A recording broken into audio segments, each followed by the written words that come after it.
également alors ñu tàmbali waxtaan wi ak honorable député justement on va démarrer cette émission par la décision du conseil constitutionnel gannaaw ba Ousmane Sonko jógee ci primature dafa ñëwoon réintégrer l'Assemblée alors mu andi woon benn polémique mu am un groupe de députés bu jàppoon ni loolu méngoowut ak charte ni la constitution bi ni le règlement intérieur de l'Assemblée nationale ba sax portoon mbir mi au niveau du conseil constitutionnel aujourd'hui avec cette décision est-ce que da ngeen a jàpp ne conseil bi dafa def lu ko war wala xamoon ngeen ne fii lay mucc.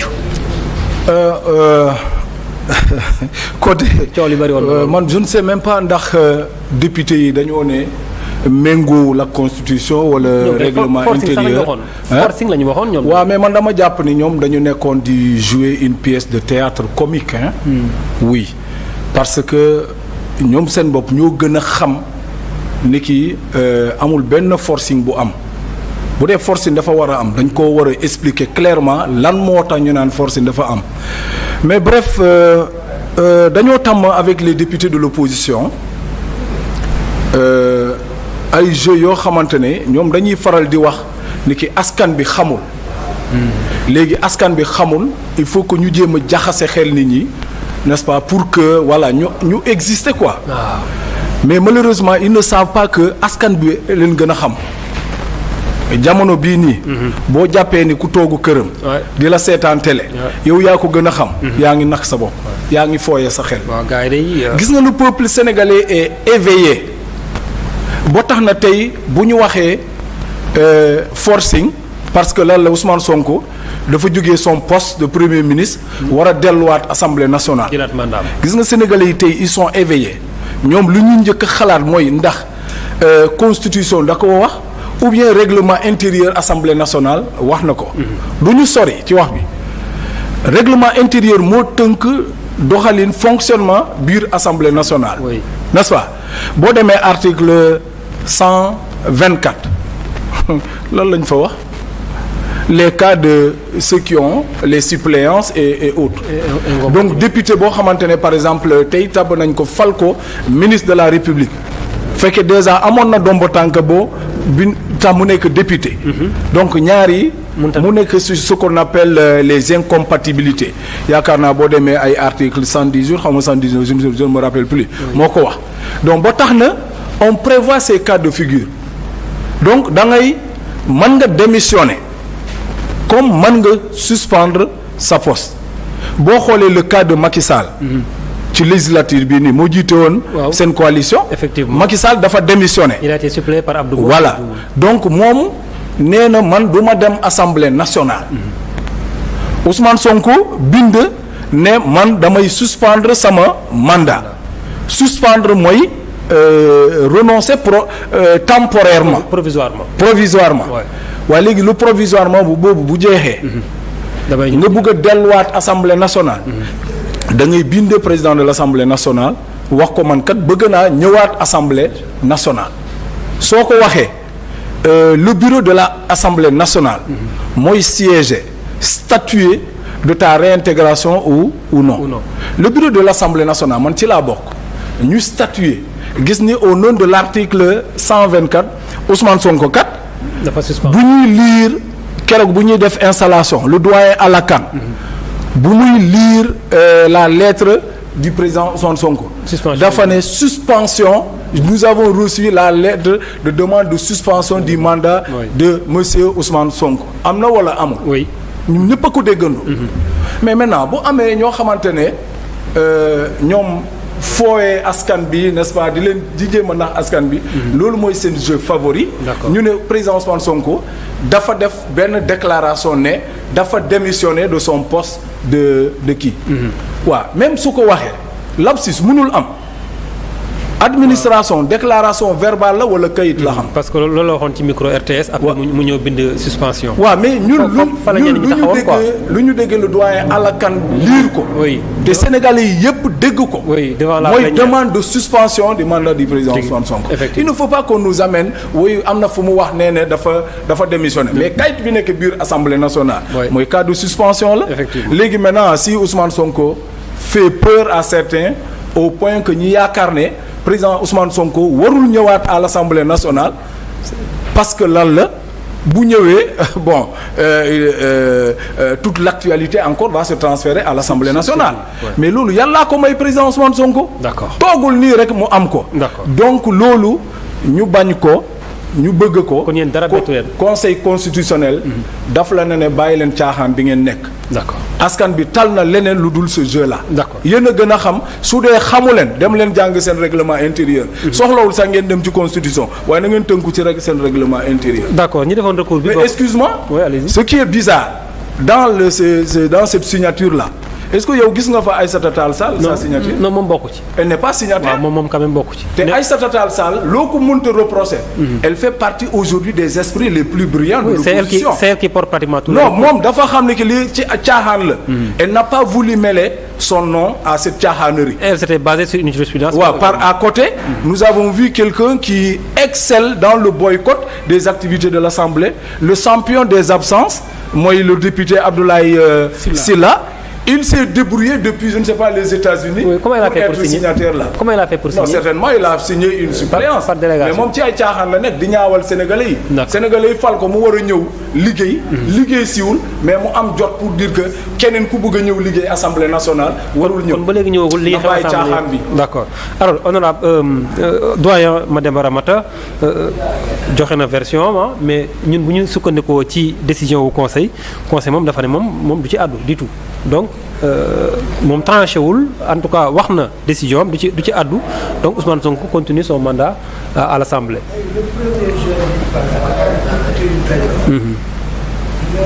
benn recours. oui lan moo war a recours dañuy contester réintégration de Ousmane Sonko. oui xam nga àjjuma bële passé bi ñuy wax. dama ne la léegi comme que dañoo rekk réew moo xam ne réewum droit la. waaw nañu bàyyi conseil constitutionnel. te déglu moom ñu déglu. wax lii nga waxoon de. waaw lii laa la waxoon nañ nee na bi ñu ko déglee xamal nañu ne moom recours boobu ñu def moom munu adduwu ci. lu tax adduwu ci nee na c'est une kii interne boo xam ne affaire interne Assemblée nationale te ay compétence am bu loolu bokk ci compétence am nee na fan lay commencer contrôle de la régularité des élections ba proclamation définitive de résultats loolu yëpp weesu nañ ko te donc depuis biñ proclamation des résultats définitifs proclamation bu attesté na ko Ousmane Sonko est député. lan mooy sa conviction war na ci àddu wala nii mu def nii noonu non man jàpp naa ne dafa nekk dans son rôle. de xam na ne la séparation des pouvoirs existe te loolu lay conforter. donc pour man amul problème léegi nag au-delà de ça. dafa amoon ay déclaration yoo xam ne jiboon na fi te man jàpp naa ne loolu ñoo déclaration yi day conforter la position du conseil constitutionnel. déclaration bu njëkk bi mooy président de la République Bassirou Diomaye Faye lors d'une interview xamal nañu ne que Ousmane Sonko dafa suspendre et son mandat est toujours en cours kooku xamal nañ loolu te bu jógee fii war na mën dellu assemblée mais nag am na ñu wax ne ba muy bàyyi au moment de la suspension ou démission le texte ne parlait pas de suspension il y avait qu'une possibilité moom mooy la démission mais man li may jàpp foofu mooy le président de la République gardien de la Constitution bu waxee loolu defe naa coow warta mën a jëm beneen déclaration bi am mooy kii wax na ko tout sànq Aïssata Tall Sall wax na ne kii nu mu tuddati recours bi du prospérer donc il n'y a pas lieu moom mu ci dugal loxo mu ci melew beneen kii bi aussi quand des gens parlent am na ñu bari ñoo xam ne wax dëgg yàlla bu ñu waxee war nañu wax ku mel ni le professeur agrégé de droit professeur Maïssa Diakhaté wane na ne aussi malgré tout ce qu'on dit donc ça c'est des sachants ñoo xam ne wax nañ donc cette conjonction de facteurs moo doon augurer la décision du conseil constitutionnel léegi nag décision réaction léegi opposition bi réagir na ñaawlu kii contre kii léegi ñoom li ñuy projeté mooy aller vers la cour suprême pour seet yeneen axe pour revenir en tout cas man li may rafetlu mooy le rôle qu'a joué le conseil constitutionnel te ñun war nañu sant yàlla parce que on a un conseil constitutionnel à chaque fois qu'il s'agit de prendre des décisions de grande portée def na koy tu te rappelles nu mu tuddati 2024. waaw en 2024 bi Camara. Macky Sall bëggee yóbbu élection te ñiy wax ñii ci fi mu toll nii ñu bari lu tax bi conseil constitutionnel ne la loi interprétative bi mu débouté le pouvoir en place. Oui. mais kenn waxul. Ouais, donc ça veut dire que le conseil constitutionnel man jàpp naa ne ci rôle am la nekk et il le joue bien. d'accord Oumar Boun Khatab Gueye décision bi est-ce que yow am nga ci mbetteel wala boog loo xaaroon la. lii kay waxoon nañ ci nag mais ñun ñëpp xamoon na ni bu dee yoon rek moo wax tey ji Ousmane Sonko kenn mënu ko tee doon président assemblée nationale. waaw ci réew mu sérieux nit mu jiite ab liste ba gagné conseil constitutionnel proclamé la ni kii liste ba mu jiite woon moo gagné ak 130 députés. oui du moom rek moo nekkoon ministre ci liste bi. dem ci gouvernement ñëw duggaat ci ministre bi gars yi seppi ko ci moom dong mooy amuñu problème mu député amuñu problème mu liste problème mu Ousmane Sonko la ñu am.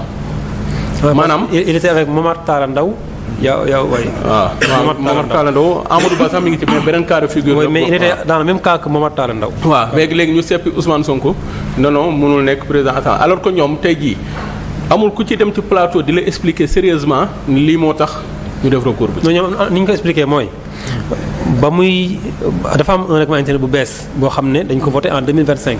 avant ñu koy voté règlement bi li ma waxoon moom mooy boo démissionné mënatoo ñëwaat assemblée nationale. ñoom ils avaient considéré que Ousmane Sonko avait démissionné et non suspension. non c'est-à-dire que nga nekk il faut être sérieux. leerul li nga wax de. maanaam ceux qui ont fait le recours. oui fa ñu ko teg. waaw du samay kàddu ñoom seen ay argument la. nee nañu ñoom nee nañu ba Ousmane Sonko di dem. nee nañ à l'époque suspension amuloon dans les textes démission moo amoon et que la démission elle est définitive. Omar mën nga ma baal 14e législature. Abdoulaye Daouda Diallo. bu muy def sa demande de suspension là c'était sur la base de quel règlement intérieur bi prévoir ko. dañu bàyyi caaxaan yi waay. d'accord non gisoon nga la demande de suspension de Abdoulaye Daouda Diallo non. il avait suspendu aussi ah. ñi nga li honorable wax mooy def dañuy caaxante dañuy tappale. amul benn sérieux ji nga baadoo la bu jibee gàcce fekk tabiw ci du am jàmm. ñoom dafa am ay jeux yu ñuy joué Sonko ak Diomaye neexul. comme ñoom ni daan doxalee foog ni le président de la république am na loxo ci conseil constitutionnel ba mën a wañ loxoom ne ko defal. c'était ça. maanaam genre jeu yooyu la ñuy joué. comme diggante bi jàpp na ni neexul. léegi ñoom fu ñu mën a jaar rek pour utiliser Diomaye wala la main de Diomaye rek. dañuy jàpp ni war na ci mën a dugg alors que Diomaye li ko dugal mooy kaddu gi doyen wax mooy dafa toog penc mi yëpp di ko seetaan ak ñoom Moustapha Diop mu wax leen ni kii dafa suspendre woon. waay noonu la ko waxee de. waaw kon keneen mënul wax leneen. di beneen bi ci topp man du ma fi nekk di wax naan ay article sàngam wala sàngam mbañeel di nga bi mu nekkee premier ministre bu njëkk Abdou Mbow mi jiite ñii tey te xamul dara ci droit li muy def xamu ci dara maanaam mbañeel rek la ci jiitu. nee nañ ils vont s'orienter vers la cour suprême. déggul ma xoola di nga dégg sax ñu dem Sénégal ñoom ñoom dinañ dem fépp maanaam dinañ dem ba fu ñu war a dem dama lay wax tey benn kii mbañeel kese la. d'accord di nga bi mu nekkee premier ministre Ousmane Sonko. nguur gi doog a tàmbali tegagoon benn acte bi njëkk Abdou Mbow njëkk a teg ak ay nitam mooy motion de censure annoncé. maanaam loolu kenn comprendre loolu. moom moo tasoon assemblée nationale bi moom Abdou Mbow. comme ça. ak sax le vote ci DOB bi. waaw mooy loolu la wax ni dafa ne nit kenn du ko topp mu sës amoon na benn fois loi des finances rectificative bu naroon a dugal. mais ñoom ñoo ko gàllankooroon. DOB bi la woon. ñoom ñoo ko gàllankooroon. pour walla ni nekkuñu ci problème ay droit walla kenn maanaam day topp nit ba mu sës waaye nit koy topp depuis administration nga jëlee ko fa mu bëgg a nekk candidat élection présidentielle nga def say pexe ba nekku ko mu nekk premier ministre ngay mbappi mën jëlee ko fa yàlla def ko président assemblée nationale nga ne noonu lii du ko fi nekkee bu yàggee yow la fi yàlla di jëlee teg ko fi. d'accord jeex na d'accord alors ñu xuus ci beneen point pour njëkkanteeg temps bi honorable am na